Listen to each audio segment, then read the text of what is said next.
ಸ್ನೇಹಿತರೆ ನಮಸ್ಕಾರ.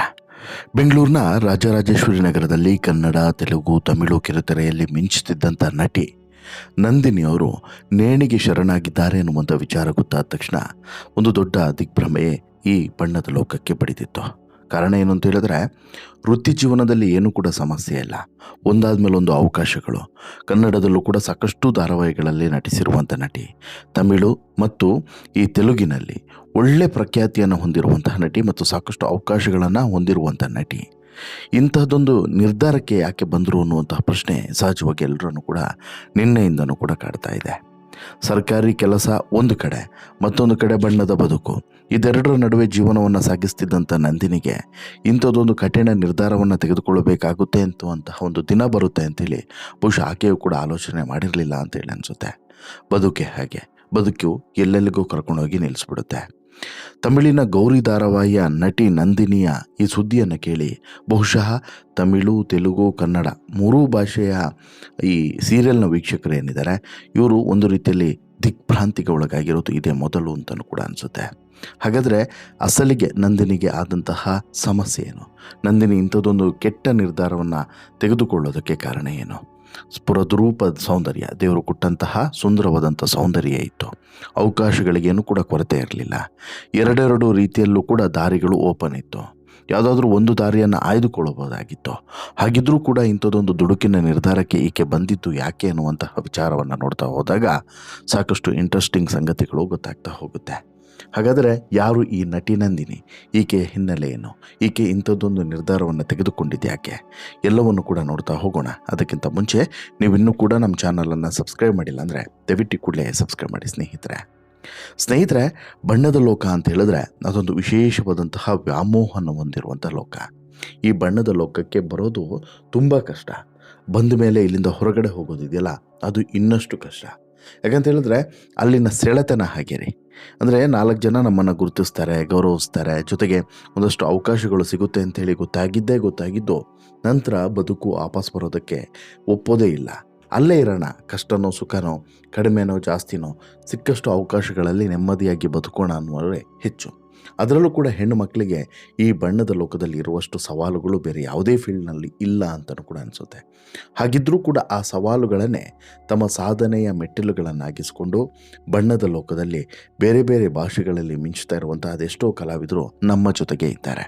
ಹಾಗೆಯೇ ಈ ಕಲಾವಿದೆಯೂ ಕೂಡ ಕನ್ನಡದಲ್ಲಿ, ತಮಿಳಿನಲ್ಲಿ, ತೆಲುಗಿನಲ್ಲಿ ಎಲ್ಲ ಭಾಷೆಯಲ್ಲೂ ಕೂಡ, ಈ ಮೂರೂ ಭಾಷೆಯಲ್ಲೂ ಕೂಡ ಅವಕಾಶಗಳನ್ನು ಗಿಟ್ಟಿಸಿಕೊಂಡು ನಟನೆಯನ್ನೇ ಜೀವಂತವಾಗಿಸಿಕೊಂಡು ಜೊತೆಗೆ ಈ ಬಣ್ಣದ ಬದುಕಿನಲ್ಲಿ ತನ್ನದೇ ಆದಂಥ ಒಂದು ಹಾದಿಯನ್ನು ನಿರ್ಮಾಣ ಮಾಡಬೇಕು ಅನ್ನುವಂಥ ಕನಸನ್ನು ಇಟ್ಕೊಂಡು ಬಣ್ಣದ ಲೋಕಕ್ಕೆ ಎಂಟ್ರಾದಂತಹ ನಟಿ. ಕನ್ನಡದಲ್ಲಿ ಜೀವ ಹೂವಾಗಿದೆ, ಸಂಘರ್ಷ, ನೀನಾದೇನಾ, ಈ ರೀತಿ ಧಾರಾವಾಹಿಗಳಲ್ಲಿ ನಟಿಸಿದಂಥ ನಟಿ ಈಕೆನ ಬಹುಶಃ ನೀವೆಲ್ಲ ಕಡೆಯೂ ಕೂಡ ನೋಡಿರ್ತೀರ. ಬಣ್ಣದ ಲೋಕದಲ್ಲಿ ಅಥವಾ ಈ ಕಿರುತೆರೆ ಲೋಕದ ಬಗ್ಗೆ ಸಿಕ್ಕಾಪಟ್ಟೆ ಕುತೂಹಲ ಇರೋರಿಗೆ ಸಹಜವಾಗಿ ಈಕೆಯ ಪರಿಚಯ ಇರುತ್ತದೆ. ಈಕೆ ಮೂಲತಃ ಕೊಟ್ಟೂರಿನವರು, ನಂದಿನಿ CM ಅಂತ ಹೇಳ್ಬಿಟ್ಟು ಇವರ ಪೂರ್ಣ ಹೆಸರು.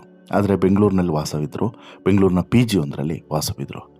ಕನ್ನಡದ ಜೀವ ಹೂವಾಗಿದೆ, ಸಂಘರ್ಷ, ಮದುಮಗಳು, ನೀನಾದೇನಾ ಧಾರಾವಾಹಿಯಲ್ಲಿ ಈಕೆ ಪೋಷಕ ಪಾತ್ರಗಳಲ್ಲಿ ನಟಿಸಿದರು. ಇದಾದ ಬಳಿಕ ತಮಿಳಿನ ಧಾರಾವಾಹಿಯಲ್ಲಿ ಲೀಡ್ ಪಾತ್ರದಲ್ಲಿ ನಟಿಸ್ತಾ ಇದ್ರು. ತಮಿಳಿನ ಗೌರಿ ಧಾರಾವಾಹಿಯಲ್ಲಿ ನಟಿಸ್ತಾ ಇದ್ರು. ಈ ಧಾರಾವಾಹಿಯಲ್ಲಿ ಕನಕ ಹಾಗೂ ದುರ್ಗಾ ಅನ್ನುವಂತಹ ದ್ವಿಪಾತ್ರದಲ್ಲಿ ನಟಿಸ್ತಾ ಇದ್ರು ಅನ್ನೋದು ಮತ್ತೊಂದು ವಿಶೇಷತೆ. ಗೌರಿ ಧಾರಾವಾಹಿ ತಮಿಳಿನಲ್ಲಿ ತುಂಬ ಪಾಪ್ಯುಲರ್ ಆಗಿರುವಂತಹ ಧಾರಾವಾಹಿ. ಇದೇ ಗೌರಿ ಧಾರಾವಾಹಿಯ ಪಾತ್ರದಲ್ಲಿ ವಿಷ ಕುಡಿಯುವಂಥ ಒಂದು ದೃಶ್ಯ ಇತ್ತು. ಆಗ ರಿಯಲ್ ಆಗಿ ಇವರು ಒಂದು ರೀತಿಯಲ್ಲಿ ಜೀವವನ್ನೇ ಬಿಟ್ಟಿದ್ದಾರೇನೋ ಅನ್ನೋ ರೀತಿಯಲ್ಲೂ ಕೂಡ ಆ ದೃಶ್ಯವನ್ನು ಚಿತ್ರೀಕರಣ ಮಾಡಿದರು. ಅಷ್ಟು ನೈಜವಾಗಿತ್ತು ಇವರ ನಟನೆ ಅಂತ ಹೇಳ್ಬಿಟ್ಟು ಅವತ್ತು ತಮಿಳಿನಲ್ಲಿ ದೊಡ್ಡ ದೊಡ್ಡ ಆರ್ಟಿಕಲ್ ಎಲ್ಲ ಬಂದಿತ್ತು ಕೂಡ. ಅಂದರೆ ತಮಿಳಿನ ವೀಕ್ಷಕರಿಗೆ ಅಥವಾ ತಮಿಳಿನ ಸೀರಿಯಲ್ ವೀಕ್ಷಕರಿಗೆ ಈಕೆಯ ಪರಿಚಯ ಇತ್ತು. ಆದರೆ ಇದೇ ನಂದಿನಿ CM ತಮ್ಮ ನಿಜ ಜೀವನದಲ್ಲೂ ಕೂಡ ಇಂಥದ್ದೊಂದು ನಿರ್ಧಾರವನ್ನು ತೆಗೆದುಕೊಳ್ತಾರೆ. ಬೆಂಗಳೂರಿನಲ್ಲಿ ಈ ರೀತಿಯಾಗಿ ಜೀವವನ್ನು ಬಿಡ್ತಾರೆ ಅಂತ ಹೇಳ್ಬಿಟ್ಟು ಬಹುಶಃ ಯಾರೂ ಕೂಡ ಆಲೋಚನೆಯನ್ನೇ ಮಾಡಿರಲಿಲ್ಲ. ಕಾರಣ ಏನು ಅಂತ ಹೇಳಿದ್ರೆ ಈಕೆಗೆ ಏನೂ ಕೂಡ ದೇವರು ಕಡಿಮೆ ಮಾಡಿರಲಿಲ್ಲ. ತಮಿಳಿನ ಕಲೈಗ್ನರ್ TVಯಲ್ಲಿ ಪ್ರಸಾರ ಆಗ್ತಿದ್ದಂತಹ ಗೌರಿ ಧಾರಾವಾಹಿಯಲ್ಲಿ ನಟಿಸ್ತಿದ್ದಂತಹ ಈ ಕಿರುತೆರೆಯ ನಟಿ ನಂದಿನಿ ಇಂಥದ್ದೊಂದು ಕೆಟ್ಟ ನಿರ್ಧಾರವನ್ನು ಯಾಕೆ ತೆಗೆದುಕೊಂಡ್ರು?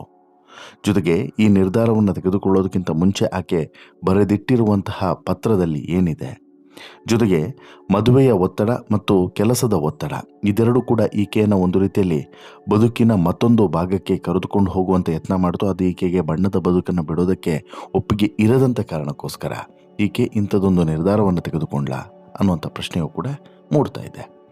ಕಾರಣ ಏನು ಅಂತ ಹೇಳಿದ್ರೆ 2025 ಆಗಸ್ಟ್ನಿಂದ ಮೈಲಸಂದ್ರದ PGಯಲ್ಲಿ ವಾಸಿಸ್ತಿದ್ದಂಥ ಈಕೆ ಭಾನುವಾರ ತನ್ನ ಗೆಳೆಯ ಪುನೀತ್ ಅನ್ನೋರ ಜೊತೆಗೆ ಮನೆಗೆ ಹೋಗಿ ರಾತ್ರಿ ಸುಮಾರು ಒಂದು 11:20 ಸುಮಾರಿಗೆ ವಾಪಸ್ ಬರ್ತಾರೆ. ಪುನಃ ಪುನೀತ್ ಕರೆ ಮಾಡಿದಾಗ ಈಕೆ ಕಾಲನ್ನು ಸ್ವೀಕರಿಸಿಲ್ಲ. ಇದರಿಂದ ಅನುಮಾನಗೊಂಡಂಥ ಪುನೀತು PG ಮ್ಯಾನೇಜರ್ಗೆ ತಿಳಿಸಿದ್ದಾನೆ. PG ಮ್ಯಾನೇಜರ್ ಹಾಗೂ ಸಿಬ್ಬಂದಿ ನಂದಿನಿ ಕೊಠಡಿ ಬಳಿ ಹೋಗಿ ನೋಡಿದಾಗ ವೇಲ್ನಿಂದ ಕಿಟಕಿಯ ಸರಳುಗಳಿಗೆ ಈಕೆ ಅದನ್ನು ಬಿಗಿದು ಜೀವವನ್ನು ತೆಗೆದುಕೊಳ್ಳುವಂತಹ ಕೆಲಸವನ್ನು ಮಾಡಿದ್ದು ಗಮನಕ್ಕೆ ಬರುತ್ತೆ. ಇಮಿಡಿಯೇಟ್ಲಿ ಪೊಲೀಸರಿಗೂ ಕೂಡ ತಿಳಿಸ್ತಾರೆ. ಇದಾದ ಬಳಿಕ ಎಲ್ರಿಗೂ ಕೂಡ ಅನುಮಾನಗಳು ಮೂಡೋದಕ್ಕೆ ಶುರುವಾಗ್ತದೆ. ಚರ್ಚೆಗಳು ಕೂಡ ಆರಂಭ ಆಗ್ತವೆ. ನಂದಿನಿಯವರ ಈ ಇಂಥದ್ದೊಂದು ಕೆಟ್ಟ ನಿರ್ಧಾರದ ಬಗ್ಗೆ ಎಲ್ಲ ಕಡೆಯೂ ಕೂಡ ಸುದ್ದಿ ವೈರಲ್ ಆಗ್ತದೆ. ಇದಾದ ಬಳಿಕ ನಂದಿನಿಯವರು ಡೈರಿಯಲ್ಲಿ ಒಂದು ಪತ್ರವನ್ನು ಬರೆದಿಟ್ಟಿದ್ದಾರೆ ಅನ್ನೋದು ಕೂಡ ಗೊತ್ತಾಗ್ತದೆ. ಅಲ್ಲಿ ನನಗೆ ಸರ್ಕಾರಿ ಕೆಲಸ ಇಷ್ಟವಿಲ್ಲ, ನಟನೆ ಬಗ್ಗೆ ಆಸಕ್ತಿ ಇದ್ದು ಅದರಲ್ಲಿಯೇ ಮುಂದುವರಿಯಬೇಕು, ಆದರೆ ಮನೆಯವರು ಅದಕ್ಕೆ ಒಪ್ತಾ ಇಲ್ಲ ಅಂಥೇಳಿ ಬರೆದಿರೋದಾಗಿ ಪೊಲೀಸರು ಹೇಳಿದ್ದಾರೆ. ಅಂದರೆ ಒಂದಂತೂ ಸ್ಪಷ್ಟ, ಏನು, ನಂದಿನಿಯವರ ತಾಯಿ ಬಸವರಾಜೇಶ್ವರಿಯವರು ಸರ್ಕಾರಿ ಶಾಲಾ ಶಿಕ್ಷಕಿಯಾಗಿದ್ದಾರೆ. ಅವರ ಮಗಳ ಈ ಒಂದು ಘಟನೆಯ ಕುರಿತು ಅವರು ಒಂದು ಹೇಳಿಕೆಯನ್ನು ಕೂಡ ಕೊಟ್ಟಿದ್ದಾರೆ. ಏನು, ಸರ್ಕಾರಿ ಶಿಕ್ಷಕರಾಗಿದ್ದಂಥ ಪತಿ ಎಸ್ ಮಹಾಬಲೇಶ್ವರ ಅವರು 2021ರಲ್ಲಿ ಅನಿವಾರ್ಯ ಕಾರಣದಿಂದ ಅವರು ಅಸುನಿಯಾಗಿರ್ತಾರೆ, ಅವರನ್ನು ಕಳ್ಕೊಂಡಿರ್ತೀವಿ. ಹೀಗಾಗಿ 2023ರಲ್ಲಿ ಮಗಳು ನಂದಿನಿಗೆ ಅನುಕಂಪದ ಆಧಾರದಲ್ಲಿ ಸರ್ಕಾರಿ ಕೆಲಸ ಸಿಗುತ್ತೆ. ಆದರೆ ಈಕೆ ಕೆಲಸಕ್ಕೆ ಹೋಗದೆ ನಟನಾ ಕ್ಷೇತ್ರದಲ್ಲಿಯೇ ಮುಂದುವರಿಯೋದಾಗಿ ಹಠ ಮಾಡಿ ಬೆಂಗಳೂರಿಗೆ ಬರ್ತಾಳೆ. ಜೊತೆಗೆ ಮಗಳ ಈ ಒಂದು ಘಟನೆಯ ಬಗ್ಗೆ ನನಗೆ ಯಾವುದೇ ಅನುಮಾನವೂ ಕೂಡ ಇಲ್ಲ ಅನ್ನುವಂಥ ವಿಚಾರವನ್ನು ಪೊಲೀಸ್ ಅಧಿಕಾರಿಯೊಬ್ಬರಿಗೆ ಹೇಳಿದ್ದಾರೆ ಅನ್ನೋದು ಕೂಡ ಈಗ ಗೊತ್ತಾಗ್ತಿರುವಂಥದ್ದು. ನಂದಿನಿ ದೇಹದ ಪರೀಕ್ಷೆಯನ್ನು ನಡೆಸಿದ ಬಳಿಕ ಕುಟುಂಬಸ್ಥರಿಗೆ ಹಸ್ತಾಂತರವನ್ನು ಮಾಡಲಾಗಿದೆ. ಇದು ಅಸಹಜವಾದಂತಹ ಒಂದು ಪ್ರಕರಣ ಅಂತ ಹೇಳಿಬಿಟ್ಟು ದಾಖಲಿಸಿ ತನಿಖೆಯನ್ನು ಮುಂದುವರಿಸಲಾಗಿದೆ. ಹೀಗಿರುವಂಥ ನಂದಿನಿಗೆ ಹಾಗಾದರೆ ಸರ್ಕಾರಿ ಕೆಲಸನೇ ಬೇಡವಾಗಿತ್ತ? ಸರ್ಕಾರಿ ಕೆಲಸ ಬೇಡ ಅನ್ನುವಂಥ ಕಾರಣಕ್ಕೋಸ್ಕರನೇ ಈ ರೀತಿ ಏನಾದರೂ ಮಾಡಿದ್ರ?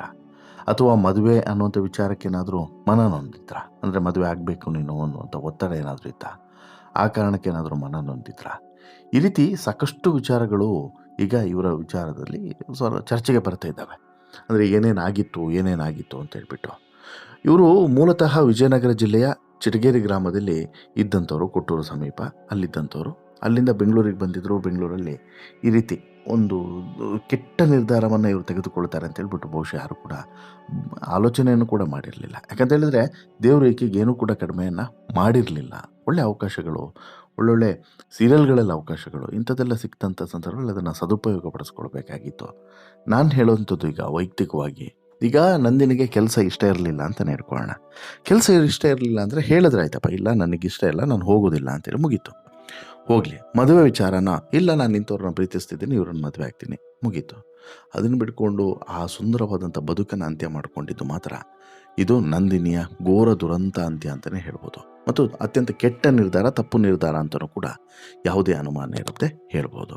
ಇವರೆಲ್ಲ ಸಮಾಜಕ್ಕೆ ಏನು ಸಂದೇಶವನ್ನು ಕೊಡ್ತಿದ್ದಾರೆ ಅನ್ನೋದು ಕೂಡ ನಾವು ಒಂದ್ಸಲ ಯೋಚನೆ ಮಾಡಬೇಕಾಗುತ್ತೆ. ಒಟ್ಟಾರೆ ಸ್ನೇಹಿತರೆ, ನಂದಿನಿಯಂತಹ ಒಂದು ಬದುಕು ಯಾರಿಗೂ ಕೂಡ ಬರೋದು ಬೇಡ. ನಂದಿನಿಯಂತಹ ತೀರ್ಮಾನವನ್ನು ಯಾರೂ ಕೂಡ ತೆಗೆದುಕೊಳ್ಳೋದು ಬೇಡ. ಬದುಕು ತುಂಬ ಚಿಕ್ಕದು. ಆ ಇರುವಂತಹ ಬದುಕನ್ನು ಹೇಗೆ ಬರುತ್ತೋ ಹಾಗೆ ಎಂಜಾಯ್ ಮಾಡ್ಕೊಂಡು ಹೋಗೋದು, ಜೀವಿಸ್ತಾ ಹೋಗೋದು ಬದುಕುವವರ ಲಕ್ಷಣ ಅಂತೇಳಿ ಹೇಳ್ತಾ, ನಿಮಗೇನು ಅನಿಸುತ್ತೆ ಸ್ನೇಹಿತರೆ, ನಂದಿನಿಯ ಈ ಕೆಟ್ಟ ನಿರ್ಧಾರದ ಬಗ್ಗೆ ನಿಮ್ಮ ಅಭಿಪ್ರಾಯ ಏನು? ದಯವಿಟ್ಟು ನಿಮ್ಮ ಅಭಿಪ್ರಾಯವನ್ನು ಕಮೆಂಟ್ ಮಾಡಿ ತಿಳಿಸಿ. ಜೊತೆಗೆ ಈ ಸ್ಟೋರಿ ಇಷ್ಟ ಆಯಿತು ಅಂತ ಹೇಳಿದ್ರೆ ಲೈಕ್ ಮಾಡಿ, ಶೇರ್ ಮಾಡಿ, ಚಾನಲ್ಗೆ ಸಬ್ಸ್ಕ್ರೈಬ್ ಆಗೋದನ್ನು ಮರಿಬೇಡಿ. ಧನ್ಯವಾದ.